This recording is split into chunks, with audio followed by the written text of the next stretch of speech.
Hello guys, आ चुका हूँ मैं फिर से आप सभी के बीच खरगोश भाई 2। तो आज का टॉपिक है कि खरगोश आपसे मदद मांगता है, तब आप कैसे जाने कि आपका खरगोश आपसे मदद मांग रहा है। तो चलिए गाइस, हम इसके बारे में कुछ बातें बताएंगे। तो उससे पहले मेरे चैनल पर नए हैं या पहली बार विजिट करें तो लाइक करें, कमेंट करें, सब्सक्राइब करें और बेल आइकन दबाना ना भूलें। वीडियो को बिना स्किप किए अंत तक देखें। तो चलते हैं वीडियो की ओर। आइए गाइस, कुछ साइन है जिसको हम लोग नंबर वाइज जान लेते हैं। तो चलिए, नंबर 1, रेबिट का एग्रेसिव रहना। अगर आपका रेबिट मोस्टली एग्रेसिव रहता है, वो आपसे घुलता मिलता नहीं है, वह आपसे गुस्सा रहता है। जब भी आप उसे गोद में लेने या प्यार करने की कोशिश करते हैं तब वो आपको काटता है। ऐसा करके आपका रेबिट आपको कुछ साइन देता है।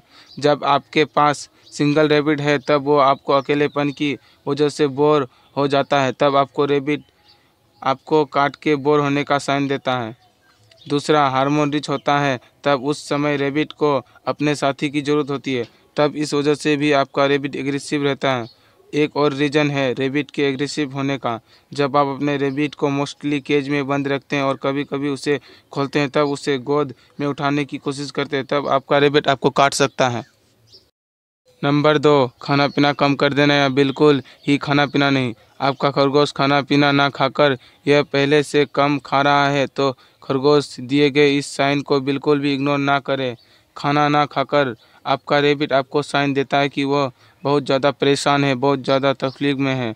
तो जब भी आपका रेबिट कम खाए, फ़ौरन उसे चेक करें। खाना कम खाने का एक रीज़न यह भी हो सकता है कि उसके पेट में गैस बन गई हो और बहुत ज़्यादा दर्द हो रहा हो। इस कंडीशन में खरगोश को सिर्फ घास ही खिलाएं। तला भुना मसालेदार खाना अपने खरगोश को कभी ना खिलाएं।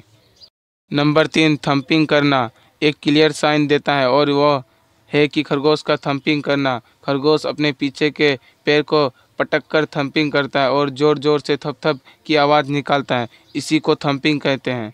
खरगोश थंपिंग क्यों करते हैं और ऐसे करके आपको क्या साइन देना चाहता है? तो गाइस, खरगोश थंपिंग तब करते हैं जब खरगोश के आसपास खतरा महसूस होता है, तब करता है। अगर उसे लगे कि आसपास उसके प्रीडेटर्स है तो थंपिंग करके बताता है कि आसपास खतरा है, मुझे इससे बचाओ, और यह सब करके आपका साइन देता है। नंबर 4, अपने केच को दांत से जोर जोर से खींचना। जब खरगोश पिंजरे में बंद होता है तब कभी कभी अपने केच को दांतों से खींचने और खोलने की कोशिश करता है। जोर जोर से कट कट की आवाज़ें निकालता है। तो यह बहुत ही क्लियर साइन है कि खरगोश आपसे कहना चाहता है कि उसे केज से बाहर आना है, उसे छोटे केज में बंद होकर नहीं रहना है।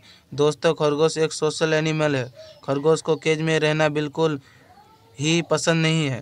तो कोशिश करें कि आप अपने रेबिट को कम से कम केज के अंदर रखें।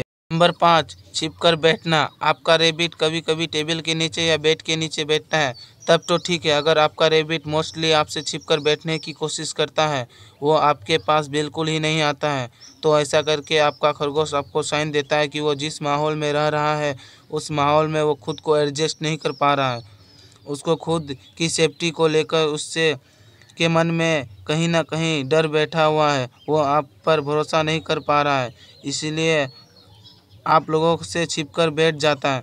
तो गाइस, ये कुछ साइन थे जिससे आप पता कर सकते हैं कि आपका रेबिट आपसे मदद मांग रहा है या नहीं। तो मिलते हैं अगले वीडियो में।